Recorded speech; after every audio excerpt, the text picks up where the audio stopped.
ಮದುವೆ ಆಗೋದೇ ಬಿಸ್ನೆಸ್, ಕೈ ಕೊಡೋದೇ ವೀಕ್ನೆಸ್. ದೊಡ್ಡಬಳ್ಳಾಪುರದಲ್ಲೊಬ್ಳು ಖತರ್ನಾಕ್ ಮಹಿಳೆ ಪರಾರಿಯಾಗಿದ್ದಾಳೆ. ಮೂರು ಮದುವೆ ಆಗಿ ಲಕ್ಷ ಲಕ್ಷ ಹಣ ಲೂಟಿ ಮಾಡಿದಂತ ಪ್ರಕರಣ ಇದೆ. ದೊಡ್ಡಬಳ್ಳಾಪುರದಲ್ಲಿ ಒಬ್ಳು ಖತರ್ನಾಕ್ ಮಹಿಳೆ ಪ್ರೀತಿಸಿ ಮದುವೆ ಆಗಿ ಯುವಕರಿಂದ ಹಣ ದೋಚೋದೇ ಈಕೆಯ ಬಿಸ್ನೆಸ್. ದೊಡ್ಡಬಳ್ಳಾಪುರದ ಅಣಬೆ ಗ್ರಾಮದ ಸುಧಾರಾಣಿಯಿಂದ ಆದಂತ ವಂಚನೆ ಇದೆ. ಸುಧಾರಾಣಿ ವಿರುದ್ಧ ಇಬ್ಬರು ಗಂಡಂದಿರು ಪೊಲೀಸ್ ಸ್ಟೇಷನ್ ಮೆಟ್ಲತ್ತಿದ್ದಾರೆ. ಮಹಿಳೆಯನ್ನ ನಂಬಿ ದೇವಸ್ಥಾನದಲ್ಲಿ ಅನಂತಮೂರ್ತಿ ತಾಳಿ ಕಟ್ಟಿದ್ರು. ಅನಂತಮೂರ್ತಿಯಿಂದ 15 ರಿಂದ 20 ಲಕ್ಷ ಪಡೆದು ಈಕೆ ಪರಾರಿಯಾಗಿದ್ದಾಳೆ. ಸುಧಾರಾಣಿ ವಿರುದ್ಧ ಕ್ರಮ ತಗೊಳ್ಳಿ ಅಂತ ಅನಂತಮೂರ್ತಿ ಠಾಣೆಗೆ ದೂರು ಕೊಟ್ಟಿದ್ದಾರೆ. ಈ ಮಹಿಳೆಯನ್ನ ನಂಬಿ ಮೋಸ ಹೋದವರೆಷ್ಟು? ಈಗ ಇಬ್ಬರು ಗಂಡಂದಿರು ಈಕೆಯ ವಿರುದ್ಧ ದೂರು ಕೊಟ್ಟಿದ್ದಾರೆ.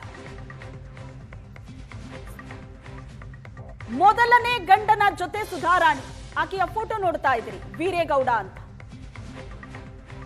ಎರಡನೇ ಗಂಡನ ಜೊತೆ ಸುಧಾರಾಣಿ ಇರುವಂತಹ ಫೋಟೋ ಇದೆ, ಅನಂತಮೂರ್ತಿ. ಮೂರನೇ ಗಂಡನ ಜೊತೆ ಸುಧಾರಾಣಿ ನಿಂತಿರುವಂತಹ ಫೋಟೋ. ಮೂರು ಫೋಟೋವನ್ನ ನೋಡ್ತಾ ಇದ್ದೀರಿ. ಮೂರು ಮದುವೆ ಆಗಿದ್ದಾರೆ. ಮೊದಲನೇ ಗಂಡ ವೀರೇಗೌಡ, ಎರಡನೇ ಗಂಡ ಅನಂತಮೂರ್ತಿ. 15 ರಿಂದ 20 ಲಕ್ಷ ಈಕೆಯನ್ನ ನಂಬಿ ಈತ ಕಳ್ಕೊಂಡಿರೋದು. ಈಗ ಇಬ್ಬರು ಗಂಡಂದಿರು ಠಾಣೆ ಮೆಟ್ಲತ್ತಿದ್ದಾರೆ. ಈಕೆ ವಿರುದ್ಧ ಕ್ರಮ ತಗೊಳ್ಳಿ ಅಂತ.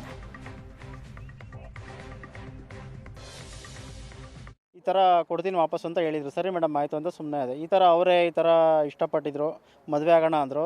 ನನ್ನ ಗಂಡ ತಿರೋಗಿದ್ದಾನೆ ಅಂತ ಹೇಳಿದರು. ಸರಿ ಮೇಡಮ್, ಸರಿ ನಮ್ಮ ಆಯಿತು ಅಂತ ಒಂದು ವಿಧವೆಗೆ ಬಾಳೆ ಕೊಡೋಣ ಅಂತ ನಾನು ಮನ್ಸು ಮಾಡಿದೆ. ಆಮೇಲೆ ಈ ಥರ ನಂಗೆ ಮಾವನಿಗೆ ಆಪ್ರೇಷನ್ಗೆ ದುಡ್ಡು ಬೇಕು, ಅದಕ್ಕೆ ಬೇಕು, ಇದಕ್ಕೆ ಬೇಕು ಅಂತ ನನ್ನ ಹತ್ರ ಏನಿಲ್ಲ ಅಂದರೂ ಒಂದು 24 ಲಕ್ಷದವರೆಗೂ ದುಡ್ಡು ಈಸ್ಕೊಂಡಿದ್ದಾರೆ.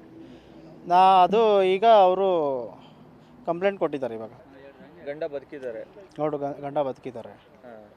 ನೀವು ಮದುವೆ ಆಗಿದ್ರ ಆಕೆನ? ಮದುವೆ ಆಗಿದ್ವಿ, ಸುಮ್ಮನೆ ತಾಳಿ ಕಟ್ಟಿದ್ವಿ, ಯಾರೂ ನಾವು ಕರೆಸಿಲ್ಲ, ಶಾಸ್ತ್ರೋಕ್ತವಾಗಿ ನಾವು ಮದುವೆ ಆಗಿಲ್ಲ ಅವ್ರನ್ನ. ಅದೇ ದೇವಸ್ಥಾನದಲ್ಲಿ ಸುಮ್ಮನೆ ಮದುವೆ ಆದ್ವಿ ಅಷ್ಟೇ ಸರ್. ನಮ್ಮದು ನಿಮ್ಮ ಜೊತೆ ಏನೋ ಸಂಸಾರ ಮಾಡಿದ್ರೆ ಎಷ್ಟು ತಿಂಗಳು ನಿಮ್ಮ ಜೊತೆಲಿ ಇದ್ರು? ನಮ್ಮ ಜೊತೆ ಏನು ಸಂಸಾರ ಏನು ಮಾಡಿಲ್ಲ ಸರ್, ಹಂಗೆ ಇದ್ರು ಸರ್. ಎಷ್ಟು ವರ್ಷ ಕಾಂಟ್ಯಾಕ್ಟಲ್ಲಿ ಇದ್ರಿ ನೀವು? ನಾವೊಂದು 1.25 ವರ್ಷ ಕಾಂಟ್ಯಾಕ್ಟ್ ಆಗಿದ್ವಿ ಸರ್. ಕೊನೆಯಲ್ಲಿ ಏನು ಹೇಳಿದ್ರು? ಕೊನೆಯಲ್ಲಿ ಏನು ಹೇಳಿದ್ರು ಅಂದರೆ, ಈಗ ದುಡ್ಡು ಕೊಡ್ತೀನಿ, ನಿಮ್ಮ ಪಾಡ ನೀವು ಇದ್ಬಿಡಿ ಅಂತ ಹೇಳ್ತಾ ಇದ್ದಾರೆ. ಕೊಟ್ಟಿರೋ ದುಡ್ಡು ನಿಮಗೆ ವಾಪಸ್ ಕೊಡ್ತೀನಿ ಅಂತ ಹೇಳಿದ್ದಾರೆ.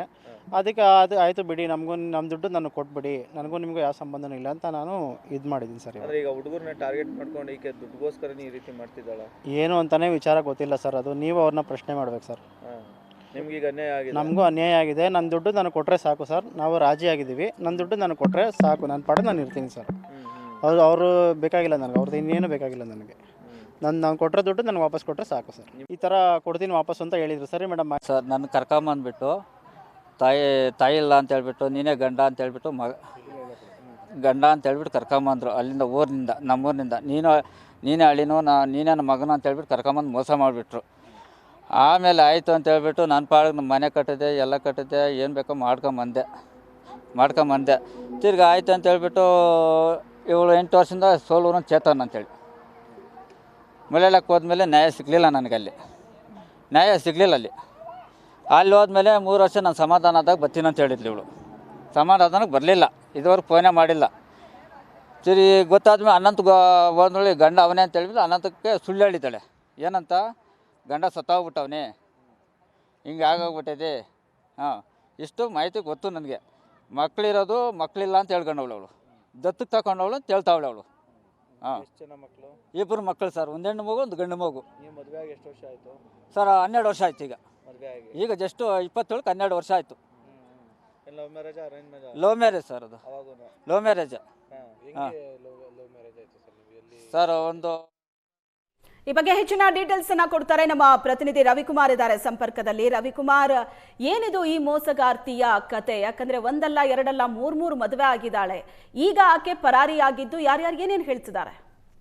ಖಂಡಿತ ಶ್ವೇತಾ, ಬೆಂಗಳೂರು ಗ್ರಾಮಾಂತರ ಜಿಲ್ಲೆ ದೊಡ್ಡಬಳ್ಳಾಪುರ ತಾಲೂಕಿನ ಅಣಬೆ ಗ್ರಾಮದ ಸುಧಾರಾಣಿ ಎಂಬಾಕೆ ಈ ರೀತಿ ಏನು ಮದುವೆ ಆಗಿ 3 ಜನ ವ್ಯಕ್ತಿಗಳನ್ನ ಮದುವೆಯಾಗಿ ವಂಚನೆ ಮಾಡಿರುವಂತದ್ದು. ಅಂದ್ರೆ ಕಳೆದ 12 ವರ್ಷಗಳ ಹಿಂದೆ ಈಕೆ ಮದುವೆಯಾಗಿ 2 ಮಕ್ಕಳು ಇರ್ತಾರೆ. ಆದ್ರೂ ಕೂಡ ತನ್ನ ಗಂಡ ಅಂದ್ರೆ ಮೊದಲನೇ ಗಂಡ ವೀರೇಗೌಡನಿಗೆ ಬೈಕು ಕಾರು ಓಡಿಸೋದಕ್ಕೆ ಬರೋದಿಲ್ಲ ಅಂತ ನೆಪ ಒಡ್ಡಿ ಸೊ ಇನ್ನೊಂದು ಮದುವೆ ಇನ್ನೊಬ್ಬನ ಅನಂತಮೂರ್ತಿ ಅನ್ನೋನ್ನ ಕೂಡ ಮದುವೆ ಆಗಿರ್ತಾಳೆ. ಅಂದ್ರೆ ಅನಂತಮೂರ್ತಿಗೆ ಮೊದಲನೇ ಗಂಡ ಸಾವನ್ನಪ್ಪಿದ್ದಾನೆ, ಹೀಗಾಗಿ ನನಗೆ ಯಾರು ದಿಕ್ಕಿಲ್ಲ ಅನ್ನೋ ನಿಟ್ಟಿನಲ್ಲಿ ಆತನನ್ನ ನಂಬಿಸಿ ಆತನ ಜೊತೆ ಕೂಡ ಸಂಬಂಧವನ್ನ ಬೆಳೆಸ್ಕೊಂಡು ಕಳೆದ ಒಂದೂವರೆ ವರ್ಷದಿಂದ ಆತನ ಬಳಿ ಸುಮಾರು 15ರಿಂದ 20 ಲಕ್ಷ ಹಣ ಪೀಕಿದ್ದಾಳೆ. ಈಗ ಅನಂತಮೂರ್ತಿಯನ್ನು ಬಿಟ್ಟು ಮತ್ತೊಬ್ಬನನ್ನು ಕೂಡ ಈಗ ಮದುವೆ ಆಗಿದ್ದಾರೆ ಎಂಬ ಆರೋಪವನ್ನು ಕೂಡ ಈಗ ಇಬ್ರು ಮೊದಲ ಹಾಗೂ ಎರಡನೇ ಗಂಡ ಇಬ್ರು ಸೇರಿ ಈಗ ದೊಡ್ಡಬಳ್ಳಾಪುರ ತಾಲೂಕಿನ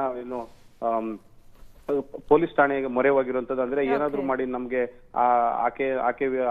ಆಕೆಯನ್ನ ಬಂಧಿಸಿ ನಮ್ಗೆ ಕೊಡ್ಬೇಕಾಗಿರುವಂತ ಹಣವನ್ನು ಕೊಡ್ಬೇಕು, ಈಕೆ ಸಾಕಷ್ಟು ಇದೇ ರೀತಿ ವಂಚನೆ ಮಾಡೋದಕ್ಕೆ ಮುಂದಾಗಿದ್ದಾಳೆ, ಈಕೆ ವಿರುದ್ಧ ಕ್ರಮ ಕೈಗೊಳ್ಬೇಕು ಅಂತ ಈ ರೀತಿಯಾದಂತ ಒಂದು ದೂರನ್ನ ಪೊಲೀಸ್ ಠಾಣೆಗೆ ನೀಡಿರುವಂತದ್ದು. Shweta, yes, thank you Ravikumar.